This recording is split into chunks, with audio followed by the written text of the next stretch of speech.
নতুন pay scale নিয়ে বড় আপডেট। 2 সপ্তাহের মধ্যেই মন্ত্রিসভায় চূড়ান্ত প্রস্তাব। কার বেতন কত বাড়তে পারে? সরকারি চাকরিজীবীদের জন্য এসেছে বড় একটি সুখবর। বহু প্রতীক্ষিত নবম জাতীয় পে স্কেলের চূড়ান্ত প্রস্তাব এখন শেষ পর্যায়ে। সর্বশেষ সচিব কমিটির বৈঠকে নেওয়া হয়েছে একাধিক গুরুত্বপূর্ণ সিদ্ধান্ত।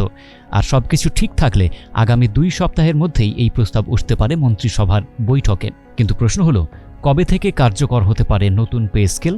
কার বেতন কতটা বাড়তে পারে? আর কি কি সিদ্ধান্ত এসেছে সর্বশেষ বৈঠকে?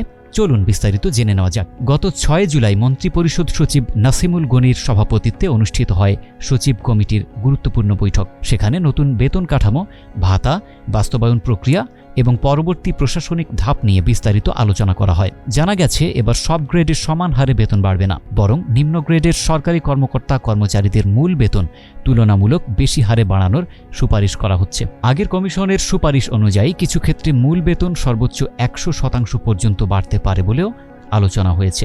আরও একটি গুরুত্বপূর্ণ বিষয় হল, নতুন পে স্কেল বাস্তবায়ন হতে পারে 2 ধাপে। প্রথম ধাপে চলতি অর্থ বছরের 1 জুলাই থেকে নতুন মূল বেতন কার্যকর করার প্রস্তাব রয়েছে।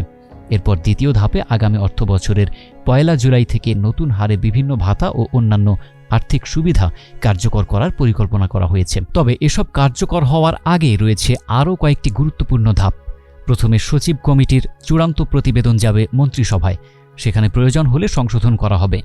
এরপর প্রধানমন্ত্রীর অনুমোদন, আইন মন্ত্রণালয়ের ভেটিং এবং সর্বশেষে গেজেট প্রকাশের মাধ্যমে নতুন পে স্কেল কার্যকর হবে। এদিকে শুধু বেসামরিক সরকারি কর্মচারীই নন, বিচার বিভাগ এবং সশস্ত্র বাহিনীর জন্য পৃথক প্রজ্ঞাপন জারি করা হবে বলে জানা গেছে।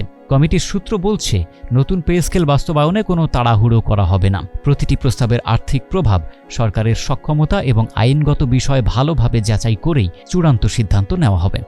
এদিকে 2026-27 অর্থ বছরের বাজেটে নতুন বেতন কাঠামোর প্রথম ধাপ বাস্তবায়নের জন্য প্রায় 44,000 কোটি টাকা বরাদ্দ করা হয়েছে। বর্তমানে প্রায় 14 লাখ সরকারি কর্মচারী এবং প্রায় 9 লাখ পেনশনভোগী এই সিদ্ধান্তের সঙ্গে সম্পৃক্ত। সবশেষে বলা যায়, সরকারি চাকরিজীবীদের বহুদিনের অপেক্ষার অবসান ঘটতে চলেছে। এখন সবার নজর মন্ত্রিসভার বৈঠকের দিকে। অনুমোদন মিললেই শুরু হবে নবম জাতীয় পে স্কেল বাস্তবায়নের আনুষ্ঠানিক প্রক্রিয়া। এই বিষয়ে নতুন কোনো আপডেট প্রকাশ হলে সবার আগে জানাতে আমরা প্রস্তুত। তাই ভিডিওটি ভালো লাগলে একটি লাইক দিন, আপনার মতামত কমেন্টে লিখুন এবং এমন গুরুত্বপূর্ণ ও নির্ভরযোগ্য খবর সবার আগে পেতে আমাদের চ্যানেলটি সাবস্ক্রাইব করে পাশে থাকা বেল আইকনটি অন করে রাখুন। ধন্যবাদ, সবাই ভালো থাকুন।